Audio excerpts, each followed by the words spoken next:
Mananatili pa rin ang Maximum Suggested Retail Price o MSRP sa imported na bigas sa panahon po ng pagbabawal sa pag-aangkat naman nito sa loob po ng 60 araw simula ho sa Setyembre. Ayon kay Agriculture Secretary Francisco Chu Laurel Jr., ang MSRP para ho sa 5% broken imported rice ay ibinaba sa 43 pesos kada kilo.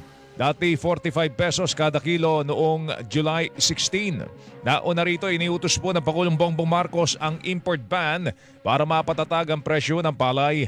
Layunin po nito na matulungan ang mga lokal na magsasaka. Ayon kay Laurel, habang ipinatutupad ang import ban ay mahigpit na minomonitor ng kagawaran ng supply at galawan sa merkado.